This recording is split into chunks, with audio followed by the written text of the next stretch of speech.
కొణిదెల పవన్ కళ్యాణ్ అమ్మ కడుపున ఆఖరివాడిగా పుట్టిన అందరికీ మంచి చేయాలి, మేలు జరగాలి అనే విషయంలో ముందువాడుగా ఉంటాడు.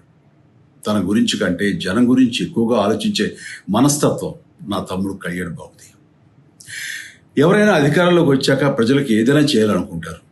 కానీ కళ్యాణ్ తన సొంత సంపాదనని కౌలు రైతులు కన్నీళ్లు తుడిచేందుకు ఖర్చు పెట్టడం, సరిహద్దు దగ్గర ప్రాణాలొడ్డి పోరాడే జవాన్ కోసం పెద్ద మొత్తం అందివ్వటం, అలాగే మత్స్యకారులు ఇంకా ఎందరికో తాను చేసిన సహాయం చూస్తుంటే ఇలాంటి నాయకుడు కదా జనాలకు కావాల్సింది అనిపిస్తుంది. ఒక రకంగా చెప్పాలంటే సినిమాలోకి తను బలవంతంగా వచ్చాడు, రాజకీయాలు మాత్రం ఇష్టంతోనే వచ్చాడు. ఏ తల్లికైనా తన కొడుకు కష్టపడుతుంటే గుండె తరుక్కుపోతుంది. అలాగే ఏ అన్నకైనా తన తమ్ముడు అనవసరంగా మాటలు పడుతుంటే బాధ వేస్తుంది. అలా బాధపడుతున్న నా తల్లికి ఈ అన్నయ్యగా ఒక మాట చెప్పాను. నీ కొడుకు ఎంతోమంది తల్లుల కోసం, వాళ్ళ బిడ్డల భవిష్యత్తు కోసం చేసే యుద్ధం అమ్మా ఇది.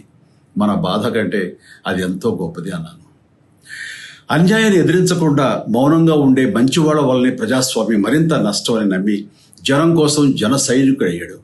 తాను బలంగా నమ్మిన సిద్ధాంతం కోసం తన జీవితం రాజకీయాల్లోకి అంకితం చేసిన శక్తిశాలి పవన్ కళ్యాణ్. ప్రజల కోసం, రాష్ట్ర భవిష్యత్తు కోసం ఆ శక్తిని వినియోగించాలి అంటే చట్టసభలో అతని గొంతు మనం వినాలి.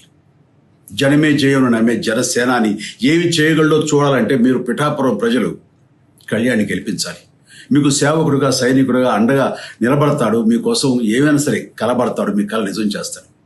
పిఠాపురం వాస్తవ్యులకు మీ చిరంజీవి విన్నపం, గాజు గ్లాసు గుర్తుకి మీ ఓటు వేసి పవన్ కళ్యాణ్ని గెలిపించండి.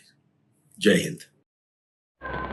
ఎస్, చిరంజీవి గారు అన్నట్టు పవన్ కళ్యాణ్ గారి సినిమాల్లోకి వచ్చి నెంబర్ 1 స్టార్గా ఉండాలని అసలు కళ కాదు, అసలు ఇష్టం కూడా లేదనమాట. మనకి ఎన్నోసార్లు చెప్తారనమాట. శ్రీ పవన్ కళ్యాణ్ గారు మనకి ఎన్నోసార్లు చెప్పారు, నేను ఇది బాధ్యతతో వచ్చిందే తప్ప ఇష్టంతో కాదు అనేసి.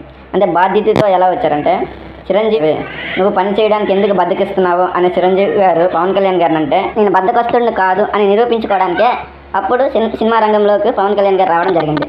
సో సినిమా రంగంలో ఎంత కష్టపడ్డారో, ఏ లెవెల్లో ఉన్నారో ఇప్పుడు మనకు తెలుసు.